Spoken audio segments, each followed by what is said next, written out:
YouTube? Tired Metalhead Weatherman here. I hope you guys are doing well. In this one, we are going to actually take a look far out ahead and start to take a first look at spring here. It's not going to be a super long video. There are some things I want to touch on, but mainly we're going to take a look at the next couple of months out too. Now, one thing I'll also want to get into before I start is the fact that this kind of video is not a forecast. This is an outlook that is very much prone to changing. So take what you see for the months of April and May at face value, because this can easily change. At one point before the polar vortex thing came up, we were expecting a warmer than average March. We still are. But these couple of weeks, this next week or so, is going to be a little cold. And that's one thing I'm actually going to touch on right here. So let's go ahead and jump into things here. So we already know, like I said, our outlook for March, our outlook for March has warmer than average temperatures across the south and much colder temperatures to the north, and also a pretty active weather pattern. But now that the polar vortex has come in, we can take a look at the 6 to 10 day and the 8 to 14 day averages, or the outlook, and you can easily see almost the entire country is expected to deal with below average temperatures. Highest probability being towards the eastern half of the country now, as we head into the following weeks, into the following week after this one. I'm trying to keep this on screen properly, but you can see that big area of cold air developing here, and eventually it works its way off to the east here. Also, some changes to the precipitation pattern. Almost the entire country here within this 6 to 10 day period could be seeing increased precipitation. No one really is below average unless you're looking towards Alaska, but that's partially due to the positioning of the jet stream, thanks to that movement from the vortex vortex itself. When we look at weeks 3 through 4, that cold air is still lingering, but not as strongly as what we are seeing right now. And then the expected precipitation, we're actually a little bit above average in a lot of places, but heck on it. But it seems like we're starting to level out just a little bit. Jet stream still looks like it's going to be in an active pattern. You can kind of tell where it's going based off of how these outlines kind of make their curvature, so to speak. So we could see a trough develop right here, and whatever ends up riding along that trough, we can end up seeing a mixture of all types of weather. All of this, of course, depends on the temperatures. That being said, let's go ahead and actually look at the probabilities really quickly here. And as you can see, the 8 to 14 day outlook, there's a hazard outlook for cold temperatures, or a risk factor for cold temperatures, extreme cold. So I'm actually going to go ahead and click on this while I'm at it. The light blue dotted line here is a slight risk for colder temperatures, and it even shows the dates here. So the 15th through the 17th, there's a slight chance of cold developing here, and these are also, the one thing to note is that this is experimental and is very much prone to changing. But there's a slight risk, and there's room for this to be upgraded as well. Once we get into more of the darker blue shades of blue, the higher the risk ends up going. So we see the slight risk, and then the darker blue dotted line is moderate, and then this solid black line is high risk. High risk cold is expected across a large part of the south here. So that's one thing to keep an eye on there. And then also we have to, of course, look at the risk of heavy precipitation and snow, as this is a very active weather pattern. So, of course, we know the moisture is going to be abundant across the west, especially. It's been that way for a while, and it's expected to continue. So we could see a mixture of precipitation there. Over here, we can expect mostly rain over towards the Gulf Coast in particular. Now, the snow threat is a little bit more tricky, and it's going to take more time to figure out exactly what's going on here. But for now, it's just all slight risk. Nothing too far out of the unexpected here. We're going to see some increased snow over here towards the Appalachians here, heading into the mountains of West Virginia and parts of Virginia as well. The Sierra Nevada, of course, we already expect that. And then over here towards northern Arizona, you guys have been getting it pretty rough there, and this is expected to continue. Hopefully, you guys are still prepared because I mean, you've already been dealing with it for a while now. Hopefully, you've gotten a little bit more accustomed to it because unfortunately, there's more coming. I'm pretty sure you're tired of it as well. And also another thing to note is with the increased pattern, we also have wind issues that could be a big thing over the course of this next weekend. We could be dealing with a slight risk of strong winds. This could be upgraded, but we'll have to see how things develop from there. Of course, I will be keeping an extra close eye on this. So now that we've seen all of that, let's actually get into the 3-month temperature outlook here. So for right now, this is what we're seeing for our seasonal outlook. This is the temperature. We're slowly going to continue to see this heating trend win out across a large portion of the south here. Cold air not going to be in great abundance unless it's going to be mostly confined to the far northern states, North Dakota, Montana, Idaho, Washington, and parts of Oregon.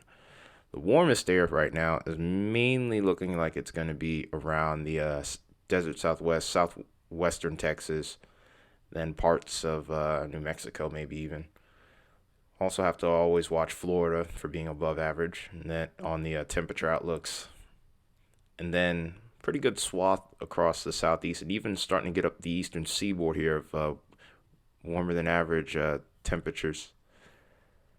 And this is through a 3-month average, but we're also going to go ahead and take a look at what April and May look like as well. Again, one thing to note is that, in all honesty, if you look at a 3-month average, this is very much prone to changing. I remember when I looked at the winter outlook and I saw March in the picture, we did not see too much in the way of cold blast until recently. So remember, as I said earlier in the video, take this at face value.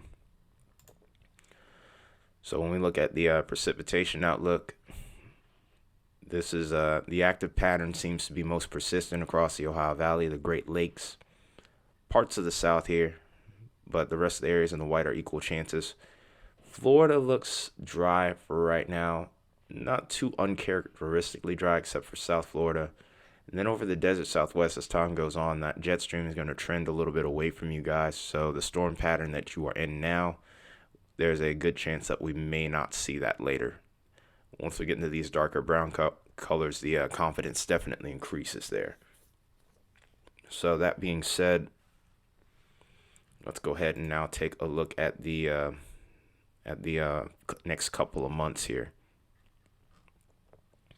So here is what we could be seeing temperature-wise. And I need to reset. I need to make sure I have this map reset here. So here is our temperature anomaly map. This is all in Celsius, by the way. So keep in mind that even though I'm saying 4 or 5 degrees, this is in Celsius. So I'll leave the formula for Celsius to Fahrenheit conversion if you're really wanting to get that technical into it. Like I said before, I would recommend that you don't, because we're looking months and months in advance, and we have no idea what our jet streams are going to do. So in other words, just keep watching. So that being said, this is what April is looking like currently. We see a few pockets of warmer than average very warm, much warmer than average temperatures across the south here between Texas, Louisiana, Arkansas. But for the most part, we're probably sitting about maybe 1 to 2 degrees Celsius. I would probably convert that close to about 5 to 10 degrees above average for the most part. And then the cold air for the most part isn't really prevalent unless you're like over the mountain ranges, mostly California looks like it's going to be pretty much cooler than average for April. Some spots could be getting up to about 2 degrees below average, 2 degrees Celsius below average. And then as we go to May, that pattern pretty much holds out. Again, the warmest temperatures right now seem like they're going to be over more or less Louisiana and Arkansas, more so towards the Gulf Coast and the deep south here. Again, pretty much similar figures, about 1 to 2 degrees Celsius above average. Small, interesting little pocket over here of cool air that tries to hang off the coast here from Virginia and DC here. We'll keep an eye on that. We could be about 2, maybe even 3 degrees Celsius below. Maine looks like it actually gets pretty warm here for the month of May from the looks of things. There's a really big patch of warm air here north of the border, which could come into play for some of these regions towards the northeast at some point for May. We'll have to keep an eye on that. The coldest air, like I said before, mainly seems cut off from everything else, mostly across Montana, the Dakotas, and really that's it. So it's going to be interesting to see how things develop with that. And then the next thing we could be seeing on the month, we're going to take a look at here. We're going to see the monthly totals here real quick. So this is the precipitation anomaly. We'll get a little bit of a figure as to what we could possibly see in regards to our precipitation. This is measured in inches, so this is something we're a little bit more familiar with. So in the month of April here, there's increased precipitation possible across the Midwest and the Central Plains here that we have to keep an eye on. But other than that, a lot of areas are looking either right around average. Some areas a little bit below, especially just off the East Coast here, especially the Northeast. But for the most part, there's just pockets here and there where we could see increased precip. Some areas could be below average. I did not want to do that. I actually went back. I was showing May. So this is April here. April could be below average across the Southeast, above average across the Ohio Valley, above average across the West, and the Southern Plains here look like they could be well below average along with the Gulf Coast too. So a lot of moving parts, but if we again compare it to May, notice we see a little bit of a change here. So also keep in mind not to take this at face value, because just because it's saying that you have below average chances for precip does not mean you are getting none at all. Furthermore, the amount of precipitation you could be seeing above or below average, it maybe could be like by an inch or two or something like that, especially across the Southern Plains. It's not a huge deficit.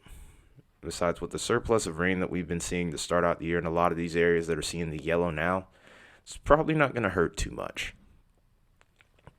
And then to similar look, the following month, a lot of these areas have seen a good bit of precip.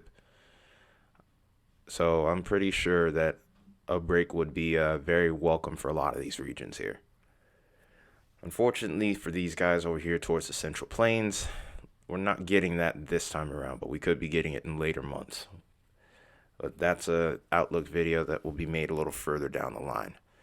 But that being said, I hope you guys enjoyed this video. If you did, you know what to do. Hit that like button if you haven't already. Subscribe if you haven't. And then, of course, share this video to anyone that may find this useful. But enough talking about spring for now. We'll revisit this at a later time. We're going to go back to our normal routine of checking what's going on throughout the week. So hope to see you there. But this has been Tyler Metalhead Weatherman. You guys take care. I will see you in the next video. Have a good day.